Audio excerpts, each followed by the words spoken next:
Hello everyone, नमस्कार। एक बार फिर से आप सभी का बहुत सारा स्वागत है लोधाई क्लासेस के बीए प्लेटफॉर्म पर। आइए शुरुआत करते हैं एक और नए सब्जेक्ट पर, मॉडल पेपर की। आज हम डिस्कस करेंगे आर्थिक भूगोल। जी हाँ, बीए सेकेंड ईयर के अंतर्गत आर्थिक भूगोल जियोग्राफी वाला पार्ट है आपका। जो भी दोस्त मेजर में जियोग्राफी ले रखी है, भूगोल ले रखा है, तो उनको दो पार्ट पढ़ने होते हैं, आर्थिक भूगोल और भौतिक भूगोल। ठीक है ना। तो आर्थिक भूगोल पर आज मैं आपको टॉप 15 क्वेश्चन आज देने जा रहा हूं। हर मॉडल पेपर की तरह मैं आज भी आपको टॉप कैटेगरी वाले क्वेश्चन दूंगा। जिन दोस्तों को डर है फेल या पास का, या फिर कि कहीं एग्जाम में समय में भूल ना जाए, रिवीजन करें, तो अब किस चीज का करें, क्योंकि एग्जाम नजदीक आ चुका है। तो ऐसे दोस्तों के लिए मैं ऐसे कॉन्सेप्ट आपके सामने आज रखूंगा जिनको पढ़ के, या कहें कि जिनका रिवीजन करने के बाद में ना आपको ऐसा फील होगा कि आप पूरे सब्जेक्ट का रिवीजन कर चुके हो। जी हाँ। और अगर अभी तक नहीं भी पढ़ा कुछ भी ना, तो जो क्वेश्चन मैं आज आपको 15 क्वेश्चन दे रहा हूं 15 कॉन्सेप्ट के रूप में, उन प्रश्नों की तैयारी अभी से चालू कर दीजिए। अगर 15 प्रश्न ये मात्र अगर आप लोगों ने पढ़ लिया, तो आपका जो डर है, जो टेंशन है ना, वो हमेशा के लिए समाप्त हो जाएगी। और बेहतरीन से बेहतरीन, जितना आपने सोचा भी नहीं होगा ना, उससे भी बेहतर पेपर आपका जाने वाला है। तो आइए शुरुआत करते हैं आज के मॉडल पेपर की। सेकेंड ईयर वाले बच्चों के लिए याद रखिएगा आर्थिक भूगोल, ठीक है ना। और मध्य प्रदेश की सभी यूनिवर्सिटियों के लिए समान रूप से उपयोगी होगा ये मॉडल पेपर का ये सेशन। चलिए लेते हैं पहला क्वेश्चन, जहां पर अंडरलाइन कर रखी है प्रश्न की मुख्य टर्म है। याद रखिएगा, मैं हर मॉडल पेपर में आप लोगों को बताता हूं, सो अभी भी बता दिया है ना। तो ये जो अंडरलाइन है, इसका एक बड़ा महत्व है इस मॉडल पेपर के अंदर। तो क्या क्या क्या कारण है, किस रीजन से लगाई जाती है, तो मैं आपको कई बार बता चुका हूं, बार बार रिवाइज नहीं करूंगा। इन शॉर्ट बोल दूं आपको कि बस ये मुख्य टर्म है जहां पर मैं अंडरलाइन करता हूं। प्रश्न को पढ़ते समय जहां अंडरलाइन कर रखा है उस कॉन्सेप्ट पर आपको विशेष फोकस करना है। चलिए पहला प्रश्न है आर्थिक भूगोल का अर्थ, इसकी विशेषताएं और अध्ययन क्षेत्र। तीन कॉन्सेप्ट आपको इस प्रश्न में मैं आपको देकर जा रहा हूं। इस प्रश्न में तीन कॉन्सेप्ट दिए। आर्थिक भूगोल का मतलब क्या होता है, इसकी विशेषताएं बताइए और अध्ययन क्षेत्र बताइए। क्लियर है। अगला प्रश्न है आपके सामने कि विश्व में जल और मृदा संसाधन के वितरण को समझाइए। तो पूरी दुनिया में जल का वितरण और मृदा संसाधन का वितरण किस प्रकार किया गया है, ये आपको बताना है। और आगे दिया गया है कि विश्व के जल और मृदा संसाधन पर एक लेख लिखिए। तो समान रूप से उपयोग, मतलब कि सेम ही होगा, है ना, बहुत ज्यादा अलग नहीं, बस दो अलग अलग टर्म में आपको इसको लिखने की जरूरत पड़ेगी। चलिए अगला प्रश्न है भारतीय अर्थव्यवस्था की संरचना का वर्णन करें। भारतीय अर्थव्यवस्था की संरचना का वर्णन आपको इसमें करना है। आर्थिक क्रियाकलापों और पर्यावरण के मध्य संबंध बताइए। तो दोस्तों यहां पर देखिए, दो टर्म आप लोगों से पूछेगी, लेकिन थोड़ी विस्तृत टर्म है, थोड़ी बड़ी है। फिर से समझिए, भारतीय अर्थव्यवस्था की संरचना कैसे होती है, इसके अलावा आर्थिक क्रियाकलापों और पर्यावरण दोनों के बीच में क्या संबंध होगा, क्योंकि जैसे जैसे आर्थिक क्रियाकलाप बढ़ते जाएंगे पर्यावरण का लॉस होता चला जाएगा। लेकिन जो राष्ट्र, जो कंट्री दोनों को में संतुलन बनाकर के आगे बढ़ती है ना, विकास करती है, वही बेहतर कहलाती है। पर्यावरण के साथ विकास, वो उसी को हम कहते हैं, ठीक है ना, जो कि आवश्यक है आज के समय को देखते हुए। अगला प्रश्न है आपके सामने कि गेहूं की फसल खेती के लिए, या गेहूं की फसल या गेहूं की खेती के लिए उपयुक्त जलवायु और मिट्टी का उल्लेख। तो गेहूं की खेती के लिए कौन सी जलवायु उपयुक्त होती है, कौन सी मिट्टी उपयुक्त होती है, यह बताने के साथ ही विश्व में इसके प्रमुख उत्पादन क्षेत्रों का वर्णन या विवरण दीजिए। और अथवा में भी यही प्रश्न है कि गेहूं उत्पादन के लिए कौन कौन सी भौगोलिक परिस्थितियां अनुकूल होती है, विश्व के प्रमुख गेहूं उत्पादन क्षेत्रों का वर्णन करना है। ठीक है ना। प्रश्न नंबर 5 को देखिए, कपास की खेती के लिए उपयुक्त भौगोलिक परिस्थितियों का वर्णन करते हुए विश्व में कपास के प्रमुख उत्पादन क्षेत्रों का उल्लेख करें।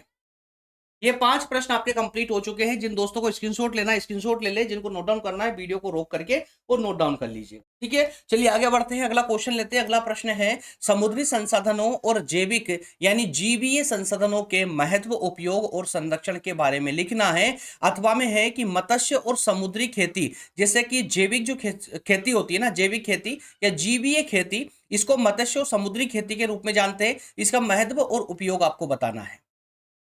अगला प्रश्न, प्रश्न नंबर 7 है कि विश्व में कोयले के उत्पादन, उसके प्रकारों, विश्व वितरण तथा उसके औद्योगिक महत्व का विश्लेषण करते हुए यूरोप या संयुक्त राज्य अमेरिका के प्रमुख कोयला क्षेत्रों का वर्णन करना है। तो यहाँ पर 3-4 आपको टर्म दी गई इस प्रश्न में, जैसे विश्व में कोयले का उत्पादन कहाँ-कहाँ पर होता है, किस-किस प्रकार का होता है, और एक सेक्शन में आप बताएँगे कि इससे कोयले के कितने प्रकार होते हैं टोटली, है ना? और विश्व वितरण बताएँगे आपकी दुनिया के कौन से क्षेत्र में किस प्रकार का कोयला पाया जाता है।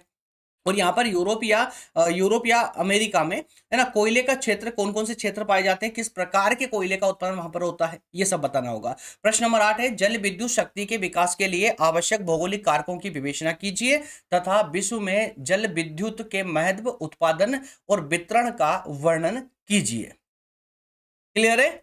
चलिए, कुछ कंटेंट मेरे पीछे आता है लेकिन मैं साइट में हो जाऊंगा लास्ट में, जैसे स्लाइड में क्वेश्चन कंप्लीट होंगे साइट में हो जाऊंगा, नोट डाउन भी कर सकते हो या स्क्रीनशॉट भी ले सकते हो, ठीक है। अगला प्रश्न है, प्रश्न नंबर 9 है, लौह एवं इस्पात उद्योग के स्थानीयकरण को प्रभावित करने वाले कारक, और साथ में संयुक्त राज्य अमेरिका के लौह इस्पात उद्योग का वर्णन। तो संयुक्त राज्य अमेरिका में जो लौह इस्पात उद्योग है उसका वर्णन करना है। साथ ही अथवा में प्रश्न दिया गया है कि संयुक्त राज्य अमेरिका में लौह इस्पात उद्योग के विकास और वितरण का वर्णन करें। तो अमेरिका में लौह इस्पात उद्योग का विकास कैसे हुआ और कहां-कहां किस-किस क्षेत्रों में इसका जो है किस प्रकार से वितरण किया गया है, ये भी आपको बताना होगा। क्लियर? चलिए, स्क्रीनशॉट ले लीजिए या नोट डाउन करना है तो वीडियो को पॉज करके और नोट डाउन कर लीजिए। आगे बढ़ते हैं, प्रश्न नंबर 10 है आपका, सूती वस्त्र उद्योग के स्थानीयकरण के मुख्य कारक क्या है तथा भारत में सूती वस्त्र के उत्पादन तथा वितरण प्रक्रिया प्रतिरूप की व्याख्या कीजिए। मैं आपको रिवाइज करवा दूं आप लोगों को, इसके आंसर कैसे मिलेंगे, कहां पर मिलेंगे, मैं आपको ये भी बताने वाला हूं ना, इसकी पीडीएफ नोट्स इसके आंसरों की, ये भी मैं आपको लास्ट में बताने वाला हूं सेशन के। तो बस 5-7 मिनट और रुक जाइएगा, आपका सेशन कंप्लीट हो जाएगा जल्दी। चलिए, अगला प्रश्न लेते हैं। प्रश्न नंबर 11 है, परिवहन क्या होता है और परिवहन के विभिन्न साधनों के सापेक्षिक महत्व की विवेचना कीजिए। सापेक्षिक महत्व, ठीक है। और वहीं प्रश्न नंबर 12 है, वायु परिवहन को प्रभावित करने वाले कारक कौन कौन से होते हैं ये बताना है, और विश्व के प्रमुख वायु मार्ग कौन कौन से हैं ये भी आपको बताना है, ठीक है ना। तो वायु परिवहन को प्रभावित करने वाले कारक और दुनिया में जहां जहां पर वायु मार्ग है उन वायु मार्गों के जो मुख्य है उनके बारे में बताना है। प्रश्न नंबर 13 को देखिए, विश्व के आंतरिक जल मार्गों का वर्णन कीजिए। आंतरिक जल मार्ग ठीक है।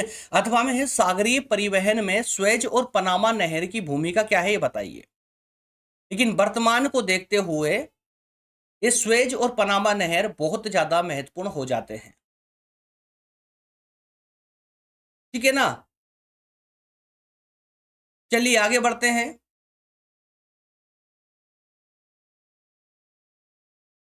ठीक है, अंतरराष्ट्रीय व्यापार से आप क्या समझते हैं, इसका महत्व, देशी व विदेशी व्यापार में अंतर, इसके लाभ दोष और इसे प्रभावित करने वाले कारक। तो अंतरराष्ट्रीय व्यापार का जो कॉन्सेप्ट है उसे कंप्लीट कर लीजिएगा, ये इसके महत्व है ना, और अंतरराष्ट्रीय और राष्ट्रीय जो व्यापार होते हैं दोनों भी आप समझ जाएंगे, दोनों समझ जाएंगे तो उसमें अंतर करना भी आपको आ जाएगा। इसका लाभ क्या है, इसके हानियां क्या है, इनको कौन कौन से कारक प्रभावित करते हैं, ये सब कुछ इसमें कवर हो जाएगा। प्रश्न नंबर आखिरी वाला 15वां प्रश्न है, पर्यावरणीय प्रबंधन से आप क्या समझते हैं और पर्यावरण प्रबंधन के राष्ट्रीय प्रयासों तथा अंतरराष्ट्रीय प्रयासों का वर्णन कीजिए। तो ये आपके 15 प्रश्न हैं कंप्लीटली, जो इस बार 2026 के एग्जाम में ये मान लीजिए 99% आने की संभावना है इन प्रश्नों की, ठीक है ना। मैं फिर से साइट में हो जाता हूं, स्क्रीनशॉट ले लीजिए या वीडियो को पॉज करके और इसको जो है नोट डाउन कर लीजिए। इन प्रश्नों को इग्नोर मत करना। अगर आप कंटिन्यूअसली लोधाज क्लासेस प्लेटफॉर्म को, इसी यूट्यूब प्लेटफॉर्म को अगर फॉलो कर रहे हैं, पिछले फर्स्ट ईयर से अगर आप कंप्लीटली अगर आप फॉलो करते आ रहे हैं या सेकेंड ईयर में आपने फॉलो किया है, तो थोड़ा विश्वास रखिए, क्योंकि जो शुरू से मुझे फॉलो कर रहा है उसको तो पता है कि मैं किस प्रकार का कंटेंट यहाँ पर प्रोवाइड करता हूँ, है ना। तो मुझे फर्क नहीं पड़ता वीडियो चल रहा है या नहीं चल रहा है ना, आगे सब कुछ तो उससे मैं कंटेंट सही देने पे ज़्यादा विश्वास रखता हूँ। आप अभी जा सकते हैं, चैनल पर जाकर देख सकते हैं, 1000-1500 से भी ऊपर जो है लेक्चर हो चुके हैं मेरे अब तक इसी प्लेटफॉर्म पर, जिनमें से कुछ ही ऐसे लेक्चर हैं जो 2 लाख 5 लाख 10 लाख तक पहुंचे होंगे, है ना। बाकी बहुत सारे लेक्चर जो है बहुत अभी भी डाउन चल रहा है। इसका रीजन क्या है? क्योंकि मैं यहाँ पर ईमानदारी से आप लोग के लिए थोड़े डिटेल सेशन हो जाते हैं। ईमानदारी से पढ़ाने वाला टीचर शॉर्ट में कभी नहीं निकलेगा, शॉर्ट में कि 5-10 मिनट में पढ़ाया और निकल लिया, ऐसी कोई पढ़ाई होती नहीं दोस्तों। मैं यहाँ डिटेल सेशन देता हूँ आपको। अभी चूंकि एग्जाम चल रहा है तो मैं मॉडल पेपर के रूप में इंपॉर्टेंट कॉन्सेप्ट आपके सामने रखता हूँ। जैसे एग्जाम कंप्लीट हो जाएंगे, न्यू बैचेस स्टार्ट होगी और डिटेल क्लासेस स्टार्ट हो जाएगी। फिर वहां पर क्लासेस आपको आधे घंटे, है ना, या फिर 45 मिनट्स या फिर 1 आवर, तो इस प्रकार की क्लासेस होती है, डिटेल क्लासेस होती है, या बिल्कुल आपके कॉलेज स्टाइल वाली, है ना। इसी कारण से थोड़ा वीडियो की ग्रोथ कम होती है यहाँ पर इसी चैनल पर, लेकिन मुझे उसका फर्क नहीं पड़ता है। मैं चाहता हूँ कि जो ईमानदारी से पढ़ रहा है बच्चा उसका पूरा फायदा हो, और उन्हीं के लिए मैं यहाँ पर इस प्लेटफॉर्म पर बना हुआ और इसीलिए आता हूँ। ठीक है, तो उन्हीं बच्चों से मैं उम्मीद कर सकता हूँ कि जो क्वेश्चन मैं आपको दे रहा हूँ, इसको पूरी ईमानदारी के साथ में इन क्वेश्चनों की तैयारी कीजिए, इनके आंसर निकालिए, अच्छे से पढ़िए, बहुत बेहतर रिजल्ट आपका आएगा। और क्योंकि अभी तक जो मेरा अनुभव रहा है, बहुत बेहतर परिणाम इन मॉडल पेपरों के माध्यम से मैंने बच्चों को दिए हैं, और इसी कॉन्फिडेंस के साथ में मैं आप लोगों को सामने ये कॉन्सेप्ट रखता हूं, ताकि आप लोग भी अच्छा रिजल्ट लेकर आ पाए। चलिए, अब ये 15 प्रश्न तो आपके हो चुके हैं कंप्लीट, लेकिन हर मॉडल पेपर की तरह, है ना, बैक सपोर्ट में मैं सिंगल टर्म वाले जो लघु और अति लघु उत्तरीय प्रश्न होते हैं वो भी मैं आपके सामने रखने वाला हूं, ठीक है ना। क्योंकि पैटर्न एग्जाम का बदल चुका है, अब यहाँ पर दीर्घ प्रकृति के क्वेश्चन भी आते हैं, लघु अति लघु उत्तरीय भी आते हैं। तो लघु और अति लघु उत्तरीय सबको मिक्स करके 10 क्वेश्चन मैं आपके सामने और रखना चाहूंगा। वो प्रश्न कुछ इस प्रकार है। पहला प्रश्न है, आर्थिक भूगोल के अन्य विषयों से संबंध बताइए। आर्थिक भूगोल एक विषय है, उसका अन्य विषयों से, अन्य सब्जेक्टों से क्या संबंध है, साथ ही आर्थिक भूगोल की कौन कौन सी शाखा है ये बता दीजिए। प्रश्न नंबर 2 देखिए, विश्व में प्राकृतिक वनस्पति और वन संसाधन के वितरण को बताइए।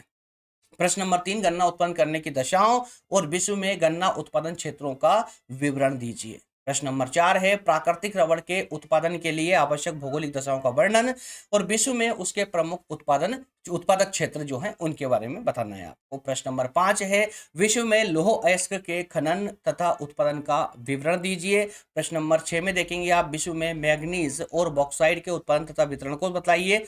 प्रश्न नंबर 7 है, विश्व में ऊर्जा के प्रमुख गैर परंपरागत स्रोतों का विवरण दीजिए। प्रश्न नंबर 8 है, उद्योग के स्थिति निर्धारण एवं विकास को प्रभावित करने वाले कारकों की विवेचना कीजिए। तो ये 8 प्रश्न यहाँ पर है, मैं साइड में हो जाता हूँ, स्क्रीनशॉट ले लीजिए या नोट डाउन कर लीजिए, ठीक है ना।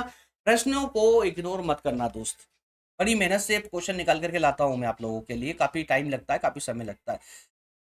चलिए, प्रश्न नंबर 9 है, भारत में लौह इस्पात उद्योग पर लेख लिखिए। लौह इस्पात उद्योग है ना। और प्रश्न नंबर 10 है, टिप्पणी करने के लिए कि विश्व के प्रमुख बंदरगाहों पर संक्षिप्त परिचय और पाइपलाइन परिवहन के बारे में बताइए। तो ये 10 प्रश्न आपके लघु प्रकृति के भी कंप्लीट हो चुके हैं। दोस्तों, जिनको बहुत ज्यादा जल्दबाजी है सेशन छोड़ने की, वो 2 मिनट, अगर 1 मिनट के लिए अगर और रुक जाएंगे तो अच्छा खासा आपको पूरा इन्फॉर्मेशन मिल जाएगी, इनके आंसर कहाँ से निकालना है ना। तो 1-2 मिनट के लिए और रुक जाइए, ताकि आप सेशन कंप्लीट यहाँ तक आए हैं तो कंप्लीट करके ही जाइएगा आप लोग। दोस्तों, 15 क्वेश्चन में आपको यहाँ पर दिए दीर्घ प्रकृति के और 10 प्रश्न दिए मैंने आपको लघु प्रकृति के। अब आप चाहे तो इनके कंप्लीट नोट्स जो है आप लोग खुद बना सकते हैं, लेकिन अगर समय नहीं है तो अपनी पुस्तक से मार्क करके पेंसिल से निशान लगा लगा करके ही पढ़ लीजिए, लेकिन तैयारी कर लीजिए। लेकिन अगर बुक भी नहीं है, अच्छा जो है स्रोत नहीं है ना, सोर्सेस नहीं है या कोई अच्छी सामग्री नहीं है आपके पास में, तो ये प्लेटफॉर्म भी आप लोगों को आंसर शीट प्रोवाइड करता है, जैसा कि आप जानते हैं आंसर शीट प्रोवाइड करता है। लेकिन उसके लिए एक छोटा सा सब्सक्रिप्शन लेना होता है आप लोगों को। सब्सक्रिप्शन होता है मात्र स्पेशल पीडीएफ नोट्स पर ही, इसके अलावा इस प्लेटफॉर्म पर सब कुछ फ्री है, लेक्चर भी फ्री है, क्लास नोट्स भी फ्री होते हैं, सब कुछ फ्री होते हैं। लेकिन जो स्पेशल नोट्स बनाए जाते हैं मेरी टीम के द्वारा, उनके लिए आपको एक छोटा सब्सक्रिप्शन अमाउंट पे करना होता है। और क्लासेस में आपको जहां पर 2000, 2500, 3000 तक का जो बजट जाता है आपके नोट्स का, ऐसा कुछ नहीं है यहाँ पर। आप खुद देखेंगे, देखिए, अगर आपको किसी एक सब्जेक्ट की आंसर शीट चाहिए, नोट्स चाहिए ना, एक सब्जेक्ट की अगर नोट्स चाहते हैं आप, तो आसानी से आप 99 रुपए के सब्सक्रिप्शन प्लान में आप एक सब्जेक्ट की नोट्स ले सकते हैं, जैसे आर्थिक भूगोल। लेकिन आप चाहते हैं कि आपके जो major, minor, open elective, vocational, ये सारे सब्जेक्ट हैं, इन सब की नोट्स आप लेना चाहते हैं, तो 249 के सब्सक्रिप्शन में आप ये सारे सब्जेक्ट ले सकते हैं। और वहीं फाउंडेशन की सुविधा भी अवेलेबल है। फाउंडेशन में जो 4 सब्जेक्ट है आपके, 149 के सब्सक्रिप्शन में ये चारों सब्जेक्ट भी आपको अवेलेबल हो जाते हैं। कैसे मिलेंगे? तो दोस्तों जो भी आपको चाहिए उस पेज का स्क्रीनशॉट ले लें, स्क्रीनशॉट लेकर के जो नंबर दिए गए इस नंबर पर व्हाट्सअप कर दीजिए। फाउंडेशन चाहिए तो फाउंडेशन का स्क्रीनशॉट लें और नंबर पर व्हाट्सअप कर दीजिए। इसी नंबर पर आपको सारी जानकारी व्हाट्सअप नंबर पर मिल जाएगी। सेशन छोड़ने से पहले सेशन को लाइक जरूर कर दें, ठीक है, सेशन को लाइक जरूर कर दें। और आप चाहते हैं कि थर्ड ईयर में मेरे साथ न्यू बैचेस के माध्यम से डिटेल क्लासेस लेना चाहेंगे तो बिल्कुल चैनल को सब्सक्राइब कर लीजिए, बेल आइकन भी प्रेस कर लीजिए ताकि सभी नोटिफिकेशन आप तक पहुंचते रहे। सारी क्लासेस डिटेल होने वाली है एग्जाम के तुरंत बाद में, थर्ड ईयर की, ठीक है ना। तो मिलेंगे नेक्स्ट सेशन में। कमेंट करके मुझे बताइए अगर अभी भी आपका कोई सब्जेक्ट रह गया हो मॉडल पेपर के लिए तो मैं तुरंत उसको भी लेकर के आ जाऊंगा। बहुत बहुत धन्यवाद, थैंक यू, जय हिंद।